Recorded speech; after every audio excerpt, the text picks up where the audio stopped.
Welcome to Goddess Behavior, podcast where ancient myths meets modern main character energy. We're your hosts, Steph and Laura. No textbooks, just great stories, hot takes, and some unhinged ancient audacity. So pour a drink, fix your crown, and step into your mythic era. This is Goddess Behavior. All right. So today we have a doozy of an episode. It's a doozy. A lot to figure this one out for whatever reason. So we're talking about the treasures of Tuatha Dé Danann. Yeah. And to be honest, this Celtic, it's all of it is very hard to pronounce. It's hard to pronounce. The stories are conflicting and it's dense. I mean, it's good. It's very good. I love it. It just is very, very dense. And because I think there's no like just set. Yeah, I mean, I think we even saw this on our very first episode with like Scotty and Nyx and how a lot of these older figures are really hard to find like concrete stories about. Yeah, especially like ones that relate to like the beginnings of a mythology.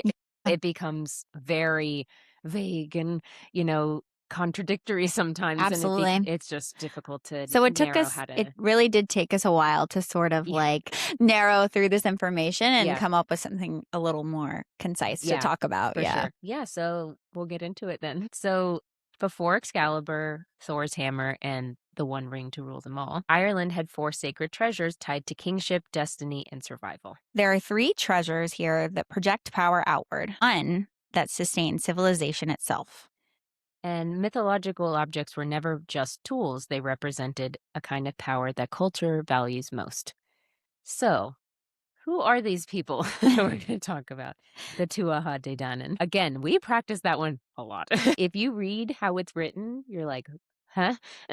Like, what? Yeah, my brain had a hard time with the day in the middle. Yes. It's contradictory to like other languages. So I just, we got it. We practiced. Okay, so they're a supernatural race who settled in Ireland before the arrival of Malaysians. Okay. Malaysians, who are the ancestors of the modern Gauls. Yeah. The Gauls are from France? Yeah. Yeah. Okay. So again, we need I needed to refresh that in my brain. Foundational groups of people. So they're magically gifted, really intelligent master craftsmen, poets, druids, healers, and warriors. Yeah. They represent a supernatural golden age. So what's interesting about them is that they exist in this like weird spot. They're not really gods. They're kind of ancestors of fairy beings. Like they kind of like run on this like plane of they're not human and they're not gods. They exist in that liminal space of like between sort of like a primordial and like a god. They're not, they're more Titan-y. More like a Titan if we were to put a label on them. Not Titans in that they're immortal or invincible, really. Like they have faults to it's them, still like a different setup, right?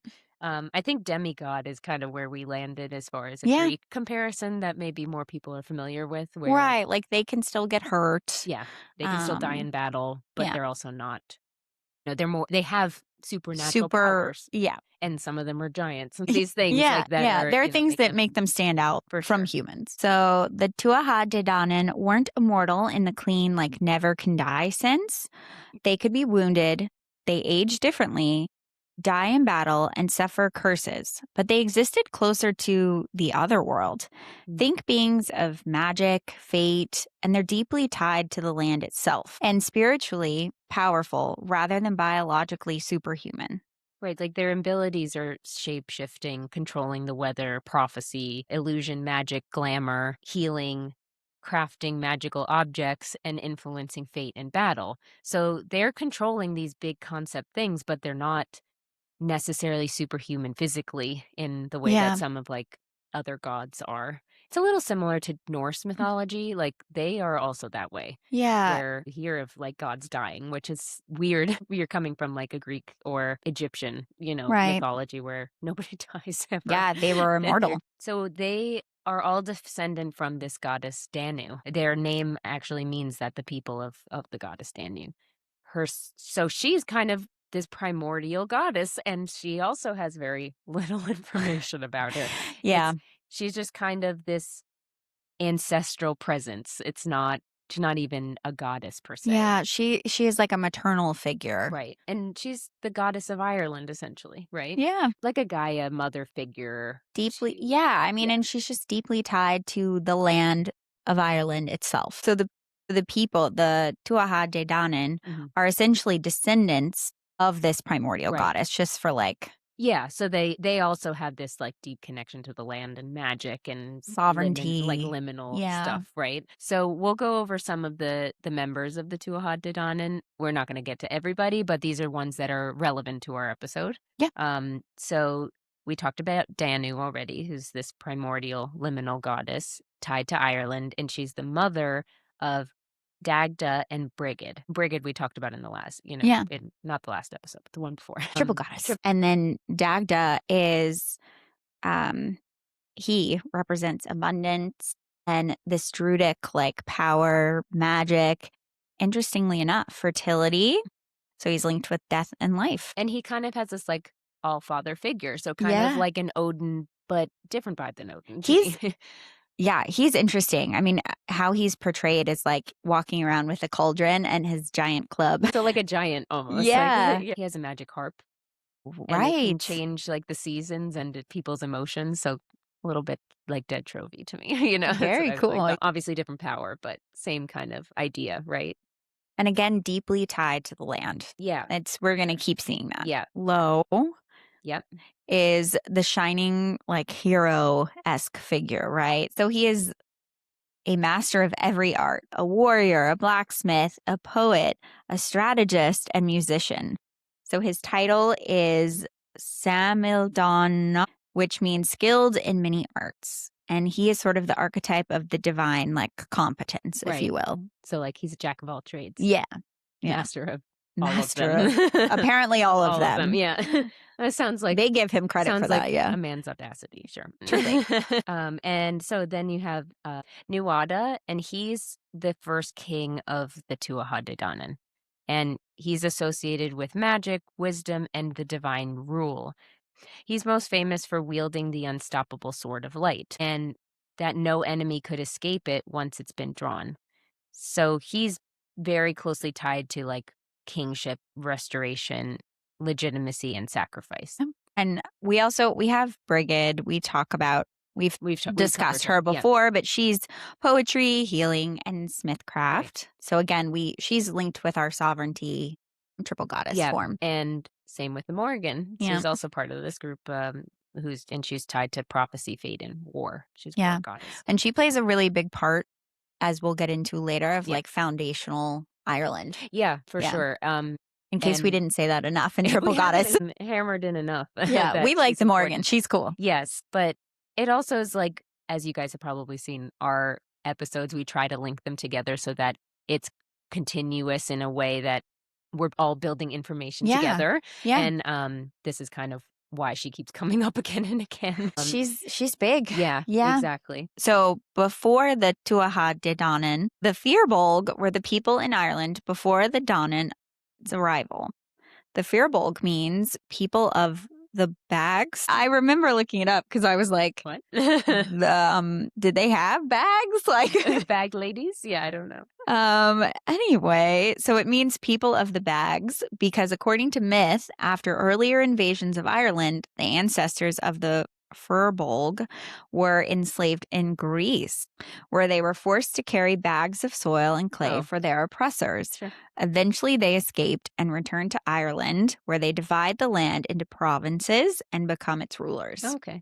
So, for me, side quest, just a little, is that, as we've talked about, a lot of these premises and gods and rulerships, like, for example, them coming back from Greece, they've learned things while they were in Greece, right? And so they're setting up these provinces in Ireland, right, and trying to find their way to establish order and stability it's like in their place. Gaining of knowledge and then transferring it into their own society. Yeah. And we're going to see that a lot. For sure. That's just what happened.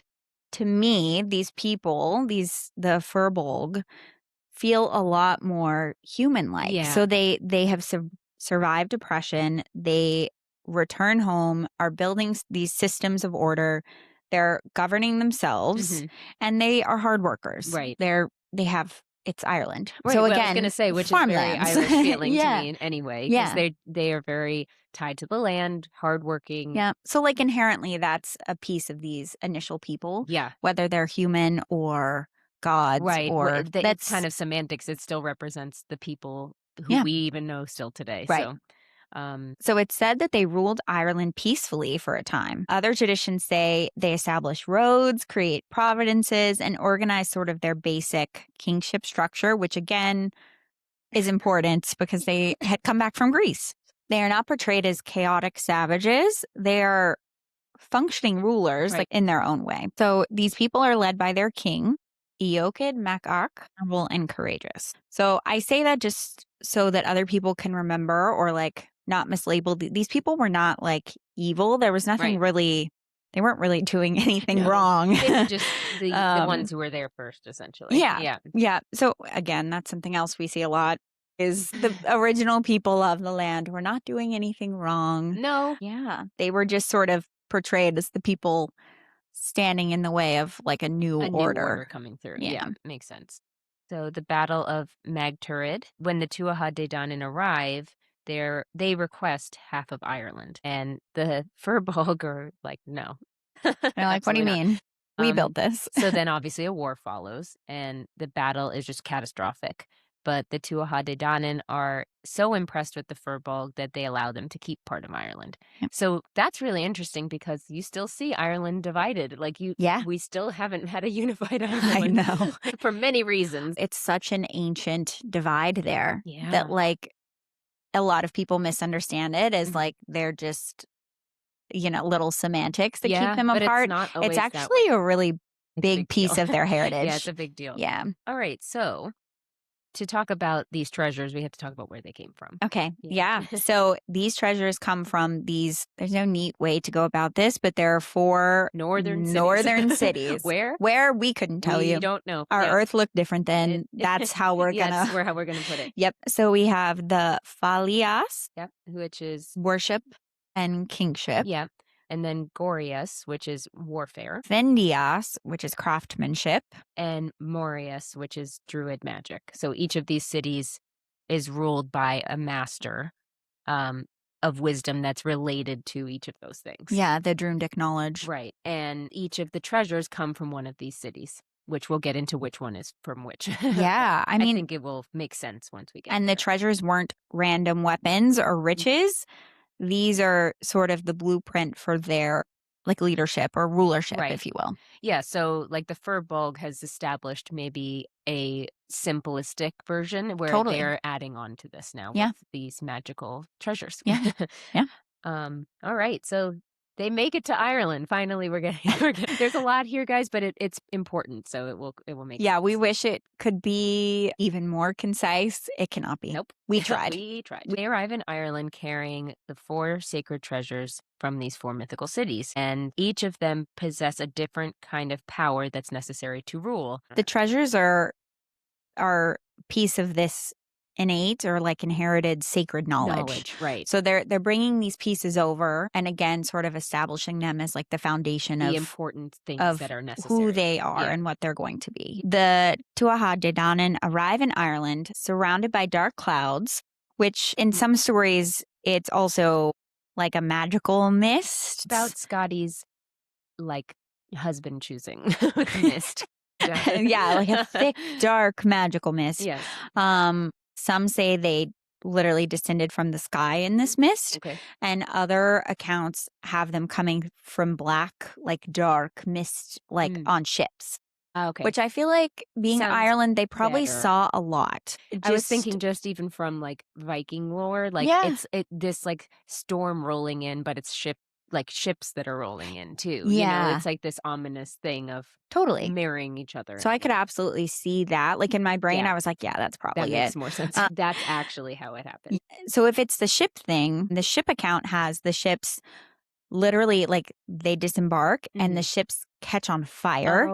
So there's no chance of them leaving. Like they're there. That's like them saying like, yeah, I'm not leaving. I'm saying this is mine now. Throwing a tantrum. Yeah. But and so this feels important to us because they don't arrive like settlers. Their arrival is described as like a supernatural force invasion from another world, not like from a neighboring land. Right. It Something that's inescapable. It feels ominous and inescapable. Right. Oh, this is happening. There's not much around it's us. unavoidable. Right.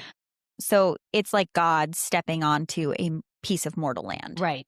Makes sense. Yeah. So our first object is the Stone of Fál, and it represents sovereignty and recognition of monarchy or of the king, right? Yeah. And it was brought from the northern city of Fáil and by the poet and teacher Morfessa. And unlike the other treasure, it's not a weapon of any kind, and it's a stone. So think monolithic stone, right? Like big stone coming out of the ground, like a runic stone. Or I mean, Stonehenge. That's what I was trying to think of what it was called. Or Outlander. Oh my gosh, love Outlander. Yeah. So according to legend, the Lugh Fawl would cry out when touched by the rightful king of Ireland. Not the strongest king, not the richest, not the most violent, but the right one. And honestly, that, is just it's such a core idea in mythology. Yeah, exactly. Yeah. Power isn't just claimed, it's recognized. Absolutely. The land itself acknowledges legitimacy. And it's just a very different way than we think of it now, right? With modern power doesn't come to us that way. Yeah. This is a lot more sacred, ritualistic, but tied to tradition, right? It feels so Irish, which obviously, right? Yes. It all comes from somewhere where the land plays such a big part of their identity and the way they go about things. Right. Today, we think of leadership as something that's taken through money, conquest, influence, visibility, and performance. But the Stone of Fál suggests something older.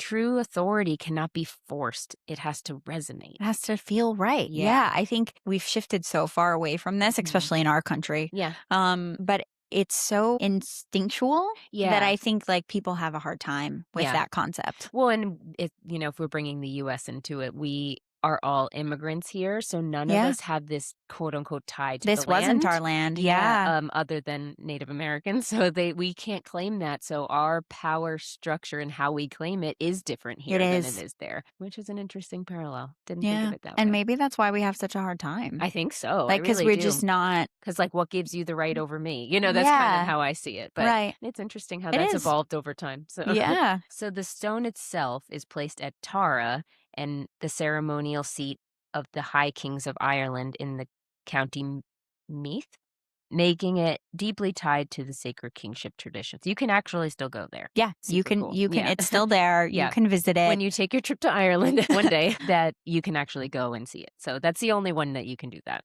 That's still around. In Celtic mythology, kingship wasn't just political. The ruler and the land existed in relationship with one another.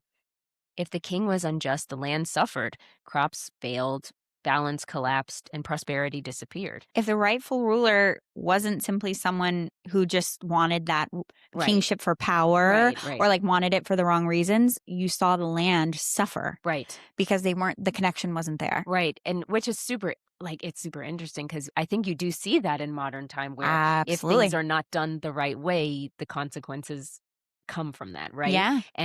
Or in a way that isn't working for that society. And also isn't understood. So it's immediately wait, what's happening here? Yeah. Because people have forgotten this piece. Yes, exactly. And the mythology around the stone gets even more dramatic when we bring in our friend Cuchulainn. So one of the great heroes of Irish mythology and a figure deeply tied to the Morrígan. According to legend, Cuchulainn became furious when the stone refused to cry out for the man he believed should become king. So what does the great hero do? He tries to split the stone with his sword. Okay, sure. Right, man, because that works. That seems to make sense. Which honestly feels very mythology coded. A warrior trying to force fate into agreeing with him. Yeah. Again, why? We know that fate does not work like that, especially this sort of thing where we're talking about the land choosing its ruler. You don't get to pick. That's not how it goes. A sword is in direct, in my mind, it's totally at odds with that type of power. Exactly. So applying it to it just doesn't make any sense. No. Yeah. After that, the stories say that the stone no longer declared the true ruler of Ireland. Mm. It remained silent until the reign of Brian Boru. Yep. In the year, Too. wow, 1002. Yeah. So, Yeah, since wow. then there has not been a true king of Ireland. Sad. Wow. Yeah. I don't I know wonder how Irish that makes them. history. I wonder how that makes them feel. It truly. I mean, I wonder too, like, I don't know Irish history as well that far back, to be fair, but I wonder how they view that as people now that I'm hearing. Yeah. Like you said, that must feel very interesting. I mean, if not- I were to ever, this Mm. is not likely, I'm British, but like if I were to ever know or be a piece of Irish rulership, Yeah. right, or like law in any way, I would I would want to go touch the stone. Like Yeah. I would want to go be like, all right, what are we doing? I You know, like right? it would be very intrinsic feeling to For me. That sure. would be important. Yeah, and it's like that something sacred is now broken, right? Like, yeah, what which happened here? Ireland is really broken right now. It is. They're for sure. really having a hard time. Yeah. They need to go back to their roots. I think that's probably the answer. Yeah, and what's crazy is that it's still a real place, so you could do that. Like, that is Yes. so, yeah. But how fun could that be for them? Yeah, go get those politicians out to the stone and see what happens. Honestly, yeah, fix it. Mhm. Or like we need a sword in the stone King Arthur situation or Yeah, Arthur situation where Excalibur, he's yeah. like trying to see who can touch the stone and If make the it stone happen. doesn't speak to you, move on. You're not the Yeah. ruler. Again, back to Outlander. It's like those girls who are like, "Is it gonna happen?" Like on Instagram. Can I go? Yeah, Take me. Take me back. It's so funny. But really, Yeah, but yeah, actually, yeah, I would try. Yeah, so the kingship is relational to the land, as we were talking about, and the land accepts or rejects them. And that's very different than a conquesting power. Like you said, the Yeah. sword power is conquest-y, and this stone power is much more Is innate, inherent power. Yeah, because this stone is still there, it's unlike a lot of mythological relics that usually just disappear. I mean, the other three, we don't have We don't have any. evidence of Well, them yeah, still existing. right. For the most part. And I mean, yeah, like objects seem to disappear after time, and they just do, right? Yeah. Especially a That's the mythological nature one that might of- not have, you know, Of metal objects, right? Exactly. Is it's been, oh my gosh. yeah, they don't endure the same way, Right. Yeah, so it's interesting how it's still among us, and it's like quiet, waiting for The for right somebody to touch person. it. I mean, it's feeling. I wonder if they let people touch it. Probably. It's really big. It's like feet tall. It'd probably be hard to keep Yeah. people away from it anyways. hmm Be hard to keep me away from it. Yeah, I want to hug it. Yeah. I'm not a tree hugger. I'm a stone hugger. Our next object we have is the spear, sometimes called the Shalabuah, meaning spear of victory. It is one of the most feared weapons in Irish mythology. It was brought from the northern city of Gorias by the master figure Esra. And like the other treasures, this wasn't just a magical object, it represented a philosophy of power. The spear guaranteed victory in battle, not might win, not usually wins, guaranteed. Yeah. Some myths say no battle could withstand it. Others say the spear would always return to its wielder, no matter where it was thrown. Mm-hmm. In certain versions, it burns with such unstoppable force that it has to be restrained when not in use. Well, So cool. this was interesting as we were reading about this. Yeah. Like, so some stories have it where it had to be like submerged in water. Yeah. And others, it's like has to be coated with this sleeping herb mixture Has to be subdued or to like sedate. lull it. Yeah. They had to sedate the spear. Thank you. Yeah, it has to be sedated in order to calm down. So it isn't destructive. Yeah, so like it's almost like it's a living thing on its own. Yeah. It's not just an object, right? And I mean, I think even with the stone, if you go back to the stone, it's like living in itself too, is making decisions. Like, so even though it's not actually alive, it has this power that makes it feel like it is. Which I think is why these items are really not necessarily referred to as objects. Why they really are treasures. Like it is something that is adjacent to an object. Yes. Yeah. They happen to be an object, but they're not only like they're more because than they that. really are sort of these. They have a living presence about them. presence with them. Yeah, Yeah, for sure. totally. So it's not just a tool, it's something dangerous even to just possess. Right. And I think that's different too than, again, modern power, Yeah. right? We're often glorifying this like louder, faster, more aggressive, bigger version of power, right? Mhm. Where this is like sharper, more focused power. Yeah. And you're not like, it doesn't waste energy because it's already knows where it's going. Like, you're not Yeah. Ooh, I like that. y- It's the spear is not chaotic right. in nature. It Like, it is needs more restraint because of how powerful it is, but not because it's not precise. I like it. Yeah. The spear's power comes from its mastery. Like, that's how you really wield it. It's being able to master it. Knowing And your how it, own yeah, strengths and like developing the skills to use it, not just throwing it and seeing where it sticks. Like, you're like, acting more it's not brute decisively with force. the spear. Right. Yeah.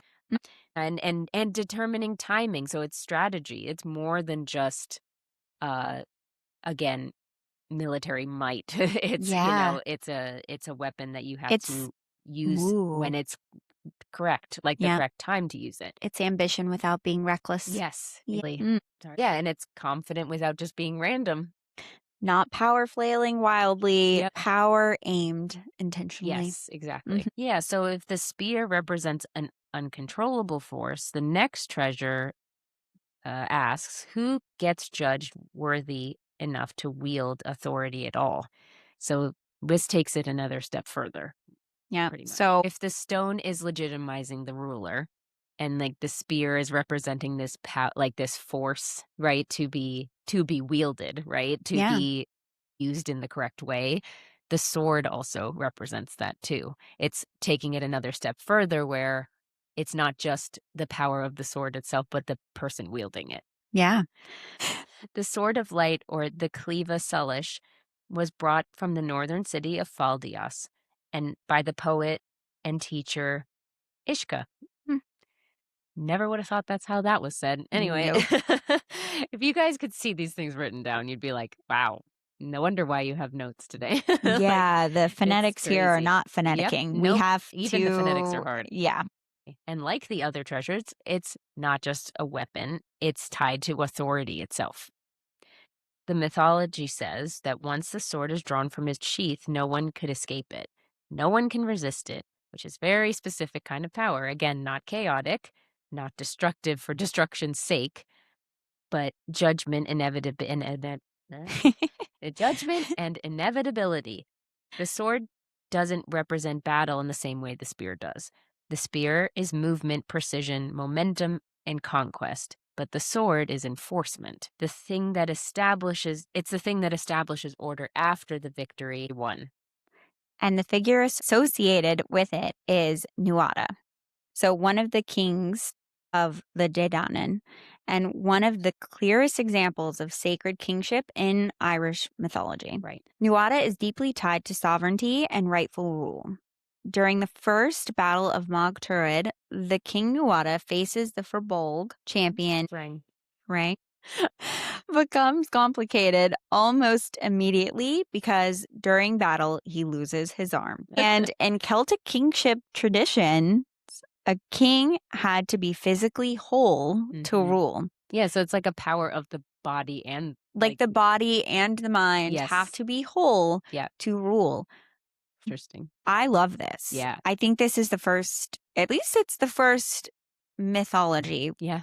where I see this Like full idea. conceptual. Yeah, yeah. where yeah. that the person has to be It's also very old because it's like you have to be young essentially. Like that's kind of how I see it. like your because- mind should have to be clear and sharp to Yeah, rule. Your yeah. body should Should. have to be able and especially capable. at that time, right? Because battle was such a part of their Exactly. existence. Right, like now we don't necessarily value it in that way because we don't fight. Like the king or the president is not fighting. The himself, president is not right? leading the Navy. So, like it just right, he's not not like, in any actually- physical way. right? In a physical way, right? Yeah. So like you don't have to value the physical part of it in that regard. But like, should we But though? we should. I don't know. I mean, think we we're should. done with the old men. That's all I'm gonna say. I think It's yeah. enough. like I think It's good to have. I think it also like represents like the virility of the country itself, right? Like a younger ruler would be seen as more prosperous. Like if we want to bring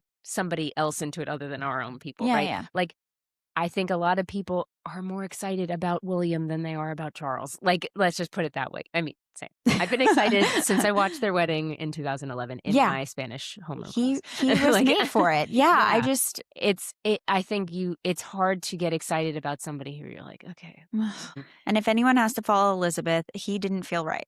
No, So, it really It doesn't here feel we like like a continuity thing at all. But anyway, we've come really, really far from this concept. But Yes. as a premise of rulership, I love it. I think it's great. I do too. It's very smart. Yeah, it is. Anyway, so he's removed because he has this now been de-armed. yeah. So I mean, unfortunately for him, is disarmed. He's disarmed in battle. Oh no! No, our jokes are going. It's fine. It's true. Oh my god! We're going down a Monty Python direction. We are. It's fine. It's same continent. It's applicable. Oh my god! This is not. Yeah. So he's removed from his leadership position, or his kingship, I should say, after being disarmed. Yes.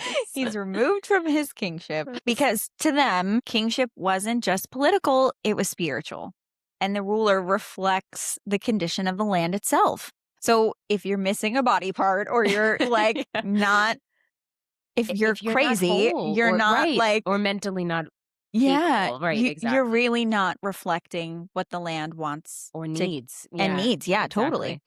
totally. The sword is absolute in its function.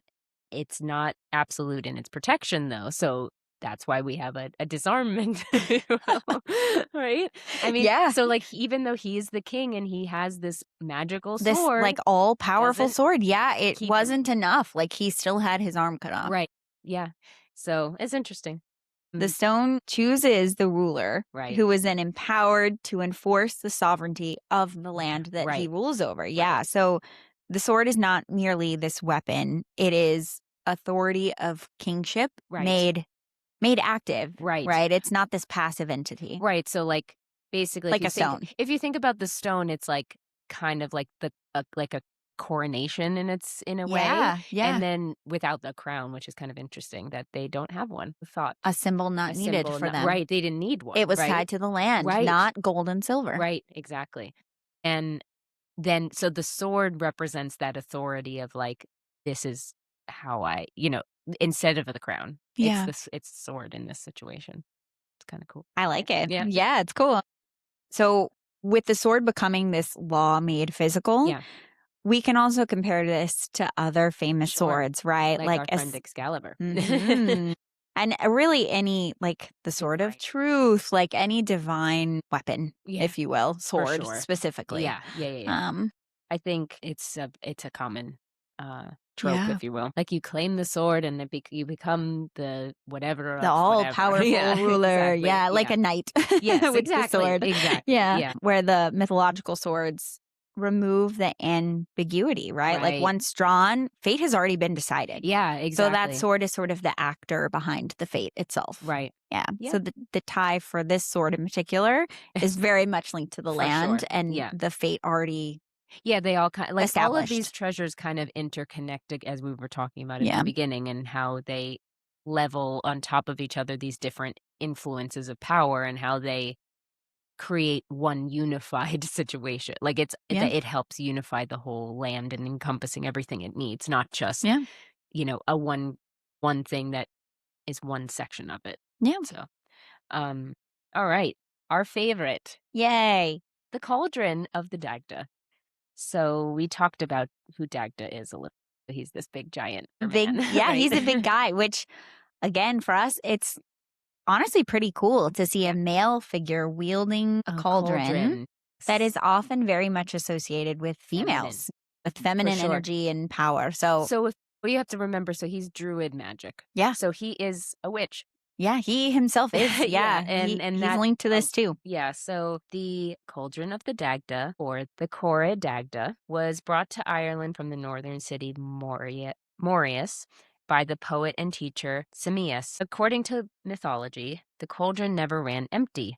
No one is left unsatisfied. I would love that in my kitchen. But it was not just an endless magical soup pot, Yeah. right? Like everything connected to the Tuatha Dé Danann, the cauldron represented something much larger: abundance, restoration, sacred hospitality, cyclical life, and survival itself. So some traditions even have it restoring health and vigor. To So, those who ate from it. Yeah, it makes sense. so it feels a lot less like a kitchen utensil and more like a true powerhouse of Yeah. life itself. Dagda, it's his cauldron, so he is interesting because he doesn't fit into this one category as we talked when we were talking about him before, right? So he Is like the is, chief, the big man. yeah, The the boss. god of abundance, a protector, a ruler, and a great druid. So the Dagda goes to meet the Morrígan at the river Unius. In many stories, this occurs around the Samhain, the liminal festival. And for those who don't know what Samhain is, it's Halloween. Yes. Yeah. And essentially linked with this idea of Halloween is the time when boundaries are thin and spirits are moving about more freely. It's very transitional.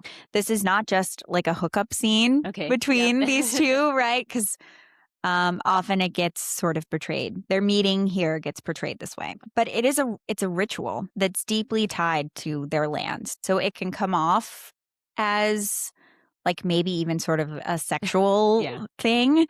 But that's really not what it was. I feel like that happens a lot. It's like just our magic lens. ritual. It feels like a lot of these rituals can come off very one way or the other, and it's like, no, that's just how the magic operates. Like it's not that, it's not meant to not be that deeper way. than that a lot of the time. Yeah.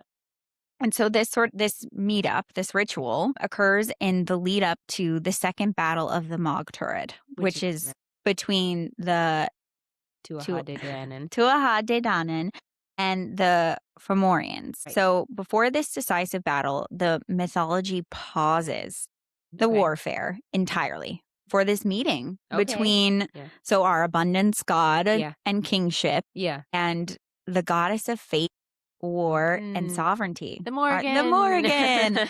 So victory here is not secured by weapons alone. Like we really see them sort of come together there. So this story, we're just going to dive into it. It has some pieces where your brain is going to be like, wait, what is she talking about? Just bear with me. It's important. So the Morrígan is described standing with one foot on each side of the river, washing herself with her like red, flowy, long hair. And it's seen as this like bloody battle image, right? She's supposed to be kind of weathered looking here. It is sort of a power stance, if you will. It's really symbolic for them and for their people. So she physically is spanning the river, a liminal boundary. She herself becomes the threshold in this way, right? Where she's bridging the two. Yeah. And rivers in Celtic mythology are often portals, these important like sovereignty boundaries, places of prophecy, places between worlds. So the Morrígan standing across the river creates an image of a goddess literally bridging worlds. So after, like, while she's bathing herself, right, it then turns into like this ritual, like them sleeping together between the two, right? And before the battle, and it's not framed like a love story, right? It's not. That's it's not really what it not. is. It's a unification of sovereignty and victory, right? So she's representing the land, recognizing the kingship, right? So it all becomes connected together to have the most powerful. She's not swinging the biggest weapon; she's unraveling the weapons on the other side. And she's promises to bring down their king, spread fear and confusion, and turn the tide of battle through prophecy, magic, and psychological warfare. Yeah, which for her to agree to do that doesn't just happen. Right. This isn't something where she's her into it. I'm not sure but how she that isn't happens. also like a oh, you're cute. Fine, I'll be on your No, she's team. not just doing that. It really is like an innate Yeah. tied to land. Like I'm trying to it's hard to explain these types of things, but like because he's the right ruler. Right. She's like, yes. Yes, exactly. I'm on your side. Just like how the stone is picking the right ruler, it's kind of how she's operating Yeah, there. That's yeah. how they make that decision. She's tied to the land, so she becomes this symbolic figure of like the stone, for Yeah. that matter. Yep. And it represents war as an inevitability to Like- happen. Having their union together allows for like that to be sustained, right? So her job in the battle is to make the battle one, Yeah. right? And the Dagda with the cauldron is sort of the sustainment and abundance behind it. And feeding it, right? So literally. Yeah. Yeah, so while the cauldron isn't specifically there, it's impossible to separate him from what the cauldron is, abundance, survival, and preservation. And then when he meets up with the Morrigan, it's like the god who sustains life standing before the goddess who governs fate. So he's offering up this is what I can offer you, and this is, so it's a kind of like how these four treasures are working together, right? Yeah. You can't have one doesn't work well without the other, right? Yeah. So all four arrived for a reason. Right. Yeah. Yeah, so I think this union just represents that really well. Yeah. And unlike the other treasures, the cauldron is this sort of like it preserves and sustains life. Yeah, like the spear conquers and the sword's ruling, and Yeah. the stone recognizes the king, right? So those are all like outward power. Yeah. They're Projects the power outward. Right. Yeah. Where like the cauldron is sustaining the people, right? It's kind of Yeah. like It's very foundational. Yeah. Yeah. And it makes me think of like Freya, like when we were talking about Odin versus Zeus, right? Yeah. So Odin is doing all this work to make it happen. But then what happens when it's over? Like you can't just do nothing. Like, what Yeah. happens when everything goes right? Then what? Like you have to have Yeah. a plan. So like Freya in that situation would be the better ruler because she could help with everybody afterwards, With the right? people. Yeah. She's So more in tune she's to that. cauldron-y, if you will. So I think we can't talk about a cauldron without talking about ACOTAR. Here we are again. We're back again. Yeah. Yeah. I mean, honestly, there's no way that modern fantasy doesn't enter the chat. No, here. Like truly. it's just True. very True. The cauldron is such a big piece. Yeah. Um And you start seeing all these mythological objects all over the place, right? They're not just, it's not even just them or just Yeah. the cauldron. Or in ACOTAR alone, there's many different sacred objects that we objects. talked about yeah. last episode, right? With the trove. Yeah, the trove the and Ouroboros. right. Like literally the any of Veritas. Yeah, Yeah. exactly. So much of these items would probably fall under these Right. mythological treasures. And they make them visible power, right? Yeah. So, fate becomes a string. Or like tangible. Tangible. It gives power something tangible where the Power wielder, can be- the is- owner, it's more understood that way, Right. I think. And it's more like a concept than it is a thing. Yeah. So adding it to an object makes it easier to digest, maybe. Absolutely. Yeah. And suddenly human fear and desire can be held in someone's hands. That makes it even more interesting, right? You actually can hold that power. Yeah. Where usually power is so omnipresent, if you will, like it's not Yeah. something you can grab onto. But in that way. ownership of power, like as we see later with maybe some rings Yes. or a harp, or Yes. like where sometimes these objects, the power is too much Yeah, for the certain wielder. people. Yeah. Like the Mhm. wielder can't always handle the power that's within the For treasure. sure. So Yeah. it also just gets messy, Yeah. as I'm sure we'll see later. So back to ACOTAR. And It can make, it can unmake, Yeah. it can remake. right, exactly. It's crazy to It's me. very classic cauldron. It has all this power, Absolutely. right? And when you look at Nesta and Elaine, it's kind of two sides of the archetype of the cauldron, right? So Nesta is kind of the more destructive, transformative version of the cauldron, right? Like she goes in as human and comes out furious and powerful and carrying something that the cauldron didn't willingly give her, which Yeah. is interesting, right? Like she had to fight for whatever she got out of there. And her power feels terrifying. It's like a terrifying rebirth. Like it's not like a nice thing, right? Yeah. It comes She out. came out, I don't want to say like ferocious, but Yeah. like she came out amplified, if you Right. will. It's the kind of rebirth that you survive the transformation and you come out different on the other side, right? You're not the same person afterwards. Right, you're not Yeah. the same after. And Elaine kind of falls on the prophetic end of this archetype, right? Yeah. So she goes into the cauldron and comes out transformed, but her power is like it's different than Nesta's. It's not as less. obvious. It's like Yeah. right, and her being a seer, or we think she's a seer. I don't even know if we know if that's confirmed or not. I don't think it's She confirmed, just but has I we think just we all implied are like, essentially. But yeah, so her power connects to the wisdom, inspiration, prophetic, hidden knowledge side of the cauldron, right? That yeah. is all tied to that too. So we're kind of getting two ends of the spectrum with what the Oh. cauldron could represent, Yeah, like right? Nesta being this rupture and Elaine sort of being this vision or Yeah, like prophecy sort right. of tie Yeah. there. Like both are Yeah. mythologically right. Like they both come from that for sure. Because they're like a threshold that you enter Yeah, in as one thing and cauldrons. then come out as another. Yeah, and cauldrons, like even our mythological cauldrons, Yeah. aren't always like it's not just a big pot of soup. Like Right. it's Right. it's not just about feeding people. Yeah. They really are these thresholds. Yeah. So I believe the cauldrons can't just like Oh, pull your power out of nowhere. I yeah. think that it It's is inside there somewhere. innately Yeah. tied to them, Yeah. with the cauldron being such a big piece of Yeah. inherent power and this idea of transformation and existing in liminal spaces and sovereignty. I feel like, especially, I'm sure we'll see it with Elaine. I just Yeah. can't speak to that right No. now.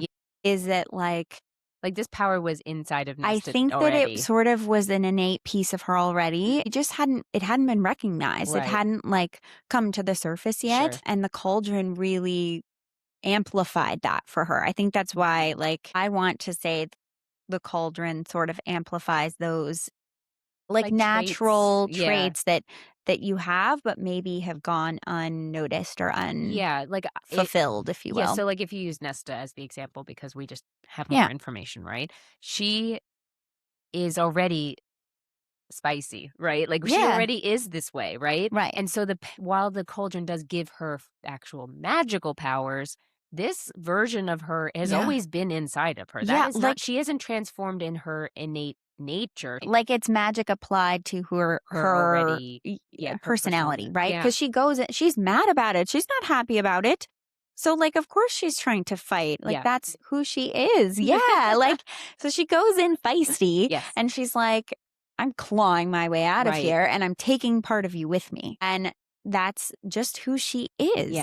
So again, I see it as sort of an amplification of what's already inside. Yeah, that's what will be again, if Elaine is kind of this all-seeing person, Yeah. perceptive person, then maybe that's why she was Which I amplified into a think- seer, because she already was seeing how everybody was interacting. Like, she was an observer. And we see that in Right. her. I think we see that early with Yep. her, is that like, yes, she comes across as like a very passive character. Yeah.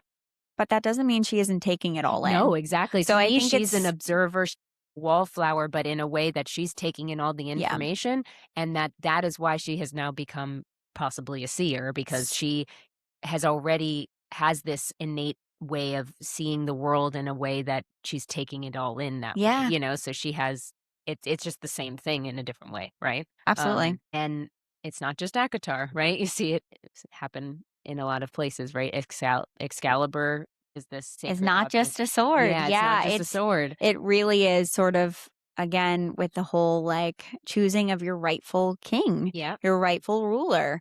Not anyone can pull Excalibur from the stone. No, exactly. So instead of the stone like wailing at you or Right. like, Right. It's just a different way format. of legitimizing your power, your Right. ruler. Or Yeah. and if you say, then you could go to Lord of the Rings, right? The one ring is Oh. one ring to rule them all, right? Right. It's not jewelry. It's not. It is, but it's not. But right? it's so much more than that. Yeah. It's corruptive power made physical. And everybody interprets that power different. We can Right. totally get into this in another episode. We would Yeah. love to There's talk so about Lord of the much Rings. with Lord of the Rings. Yeah. It's so much mythology. But like, I mean, again, because especially with the ring, the ring doesn't have to be innately bad, Yes. but when it falls into the hands of Of the wrong people yeah. or someone maybe it's an easier way to say this, but like already sort of inherently Like bad or like predisposed. powered, Yeah. like power driven Yeah. Oh, individual, yeah. then the ring amplifies Or that. easily influenced. Like there's a Yeah, I think the ring sort of amplifies because the ring again kind of tells what's you, already like, there. It's hey, like, hey, I yeah, know you saw that. yeah, Like, let's act on it, you know? exactly. And like Thor's hammer too is like it's like your worthiness. Like Yeah, it how reminds me of the spear, yes, honestly, where it 1,000%. absolutely I kept can thinking about that every act time in that it's way. like, yeah, Mjolnir is definitely the spear Yeah. going. Like it needs a wielder to harness like everything. Oh, and Game of Thrones, the throne is not just a chair. I mean, first of all, it being made of iron Of is, swords. yeah, like it's But literally all these iron swords. an It's, iron, oh, so it's, and I'm sure what we'll see is that iron is an important, like, anti-magic yeah, object, yeah, or like property, I yeah, guess. yeah. So it's interesting. We can Yeah. also get into Game of Thrones things because there are plenty of There's a lot going on mythological there, yeah. concepts there too. Yeah, mhm. But yeah, this throne is conquest, legitimacy, violence, and it also is like a visible burden to sit on this thing. Like it, Right. you know, Yeah, well, it seems to like, ruin everyone who sits on it. yeah. It's Yes. honestly it's why these objects last is they can take these abstract ideas and turn them into something sort of symbolic, unforgettable, and I mean dramatic, Yeah. right? Like Yeah, yeah. they don't fit neatly anywhere. Yeah. They make things a little more complicated. Yeah, yeah, yeah. Yeah. To bring it back to maybe a more simplistic level, but I was just thinking about when we were talking about the ring, about how, in the classic movie Aquamarine, how she has magical earrings, Yes. starfish earrings Or that whisper starfish. Yes. affirmations in her ears. So Yeah. like I was thinking about how like the One Ring is like that. Like it tells you like how it wants you to use Yeah. its power. Yeah, And I yeah, was yeah. like, it's kind of like that, but in an evil way, like in a not Yeah. nice way. I want starfish earrings. I know that are Tell like, me you're I'm so pretty. beautiful. I love that. That's like one of my favorite things. Yeah, so good. It's not new to fantasy. Like they're Yeah. using it from something so much older. So that's where this Yeah, all this comes back concept around. is Yeah. is as we have just said, it It's is very inheriting old. it's inheriting all of this information and Yeah. taking it and making it how it wants, how they wants to use it, which is And in super a cool way, too. it keeps all of this alive, right? Where Yeah. this was all is definitely mythology, Yeah. but when you apply it in these smaller stories, it lives and continues to live on through folklore, Right. Yeah, exactly. which we love. Yeah, Yeah, exactly. it's good. Yeah, and like if you think of folklore too as being pop culture, like that's our folklore now. Like how Yeah, we tell stories and how we, how we're sharing these yeah, so things. like Yeah. all of these movie themes that we talk about or stories, book stories, like it's all pop culture. It's all modern, but it's still coming from this ancient place and that's why we love mythology and folklore because it all Yeah. comes from this. It's It's our history.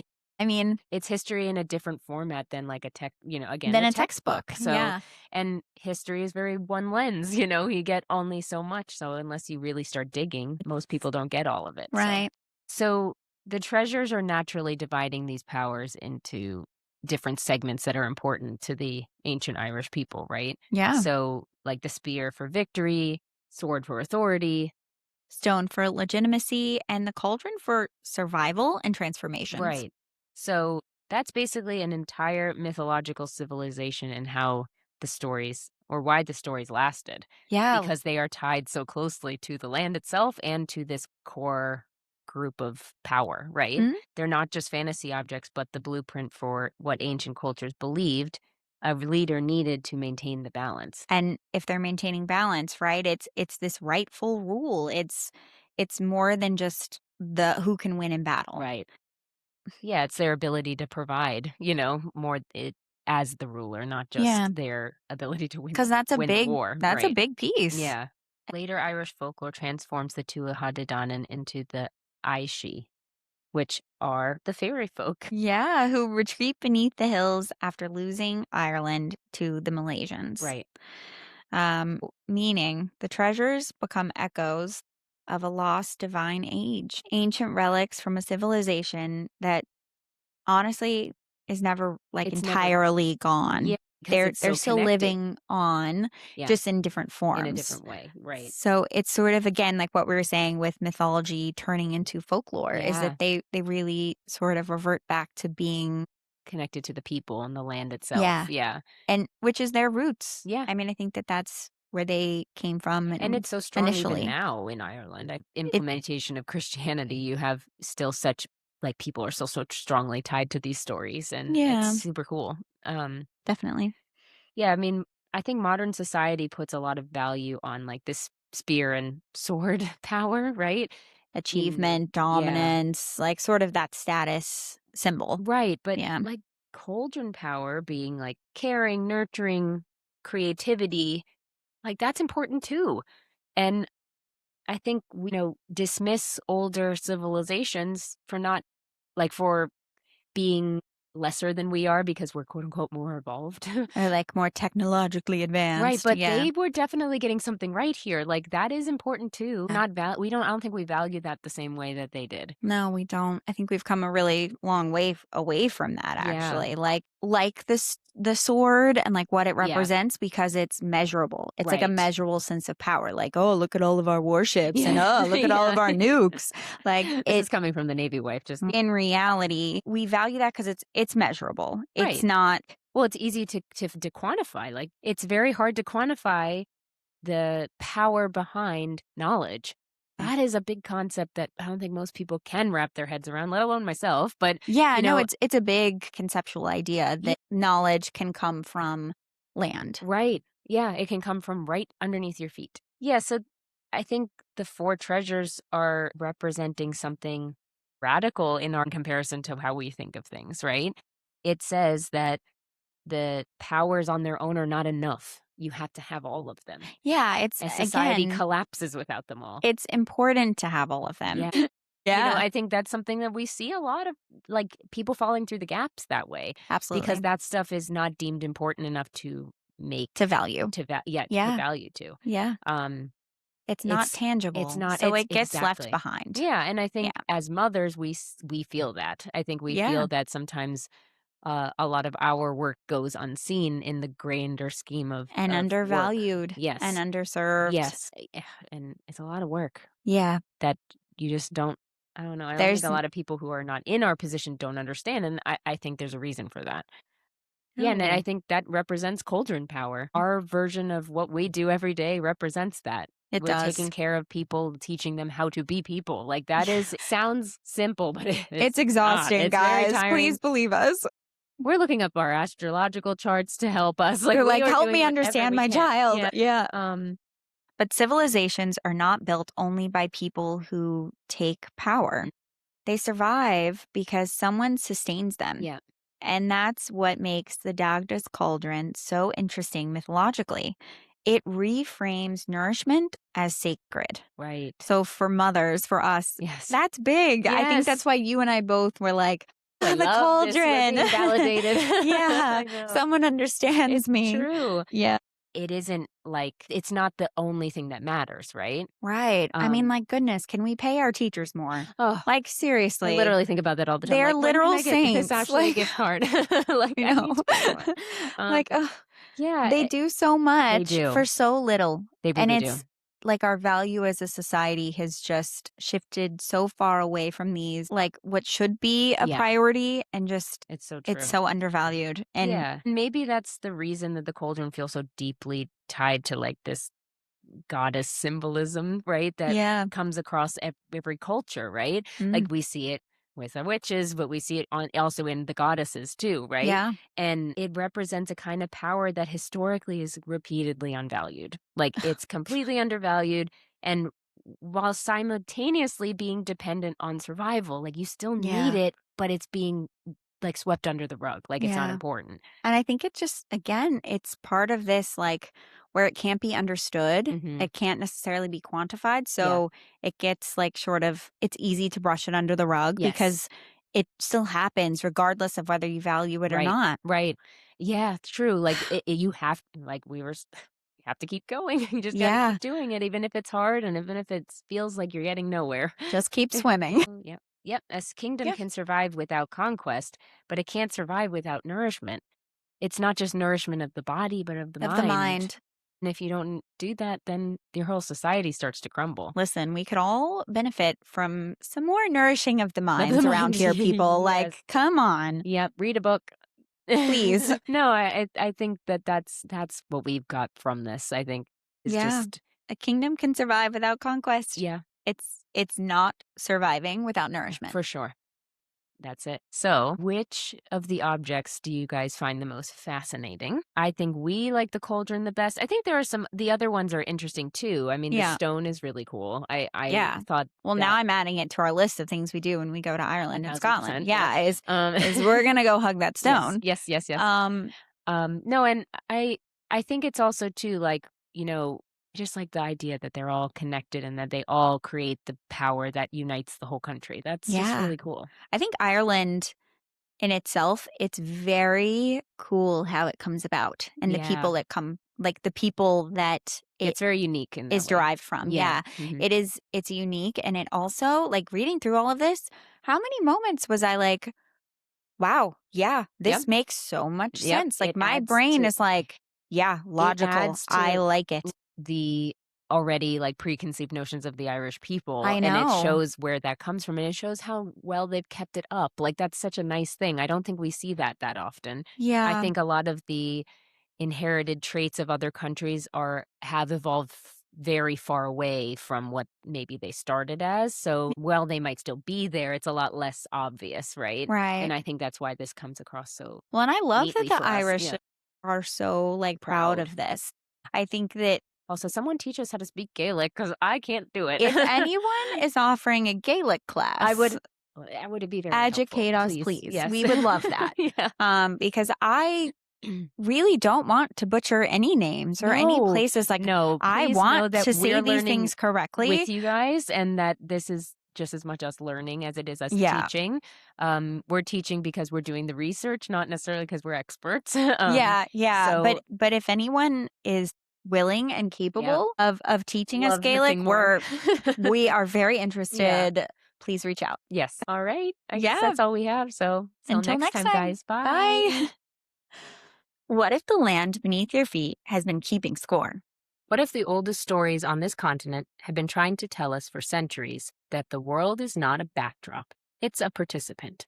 That the water has terms, that the sky holds memory, that every element you move through every single day has a relationship with you, whether you've been honoring it or not. Today on Goddess Behavior, we're going somewhere we've never gone before. Elements, dozens of nations, thousands of years of stories rooted so deeply the land itself is a character. The earth remembers who made it, the fire remembers what it cost, and the sky has been watching all of it. The land remembers. If you enjoyed this episode, please follow Goddess Behavior and leave a review. It helps other legendary mortals find us. Questions are always welcome. No oracle required. Stay bold. Stay curious. That's Goddess Behavior.